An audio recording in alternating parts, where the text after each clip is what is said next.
Coucou, bonjour, j'espère que vous allez bien. Moi, je vais bien par la grâce de Dieu. Je veux savoir et je veux poser une question aux autorités ivoiriennes.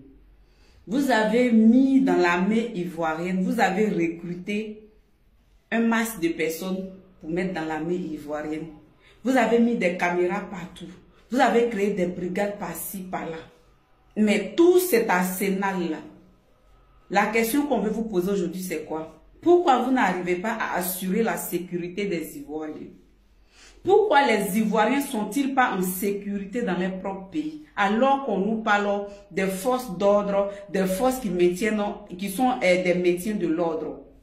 Quand les Ivoiriens font des revendications, alors on voit ces policiers sortir de partout pour venir vraiment se jouer les gros bras pour attaquer ces pauvres gens qui sortent pour manifester ou pour critiquer.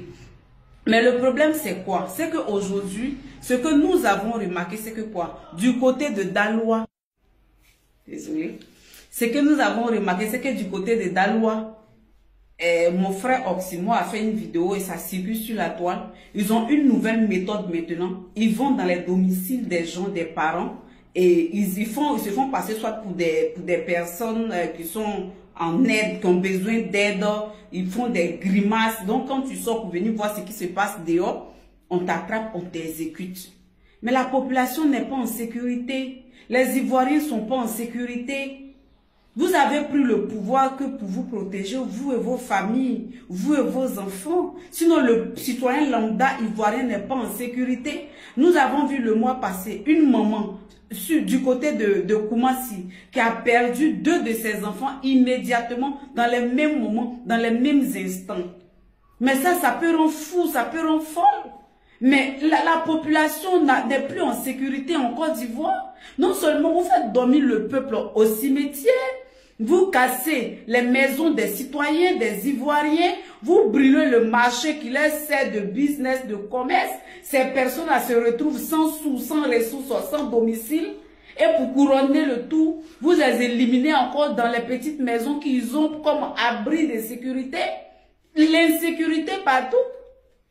Mais vraiment rien ne va en Côte d'Ivoire. À un moment donné, les Ivoiriens, nous devons nous réveiller. Nous devons nous rendre à l'évidence. Nous devons comprendre que ces gens-là, ils ne sont pas là pour nous.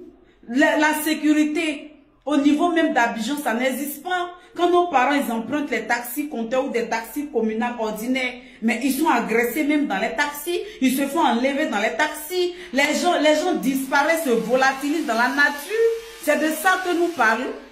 Donc, à un moment donné, moi, j'appelle les Ivoiriens à prendre conscience, à s'en rendre compte que nous sommes à un tournant décisif de notre vie et nous avons le devoir, l'obligation d'être responsables pour une fois dans notre vie et de dire assez, c'en est assez, trop c'est trop, enough is enough. On doit dire non à ces gens-là. Ils doivent dégager de notre pouvoir, de notre pays. Ils doivent quitter à la tête de notre État parce que l'État ivoirien, là, c'est pour tout le monde. Parce que la Côte d'Ivoire, là, ça nous appartient à nous tous. Ça n'appartient pas qu'à eux seuls. Donc moi, je demande à tous mes parents, soyez prudents. Je demande à tous nos parents ivoiriens, tous ceux qui vivent sur le territoire ivoirien, soyez les gardiens de vos enfants, soyez les gardiens de vos pères, de vos mères, de vos frères. Protégeons-nous les uns les autres. Prenons les nouvelles constamment de nos parents. Si tu ne vois pas quelqu'un, ça fait 2 heures de temps, appelle la personne. Inquiétez-vous. Oui, parce que la sécurité n'est pas garantie en Côte d'Ivoire. Alors soyons tous prudents. Parce que ces gens-là, ils ne veulent pas perdre le pouvoir. Ils ne veulent pas quitter le pouvoir. Donc, pour avoir le pouvoir absolument, ils font recours à des rituels sataniques qui exigent des sangs humains, qui exigent des sacrifices humains, parce qu'ils sont adeptes du mal.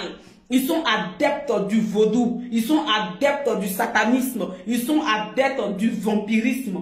Donc, chers Ivoiriens, chers concitoyens, chers parents, je vous en prie, prenez soin de vous, protégez-vous les uns les autres, protégez vos enfants, protégeons nos enfants, protégeons nos parents, nos mères, nos enfants. Soyons les gardiens des uns et des autres. Je vous aime, je vous love. Que Dieu nous protège, que Dieu nous garde. Parce que vraiment, la Côte d'Ivoire fait peur. Ils ont mis les caméras de sécurité, c'est pas pour vous les Ivoiriens, c'est pas pour nous les Ivoiriens. Ils ont mis les caméras de sécurité pour eux, Parce qu'ils ont peur de coup d'État. Parce que pour si peu, ils viendront dire que quoi? Atteinte à la sûreté d'État, tentative de coup d'État. Ça, c'est leur refrain quotidien. Donc, chers concitoyens, chers parents, prenons soin des uns envers les autres. Soyons les gardiens des uns envers les autres. Parce que l'insécurité, ça règne à Abidjan, ça règne en Côte d'Ivoire. Et pour que ça cesse, changeons de situation.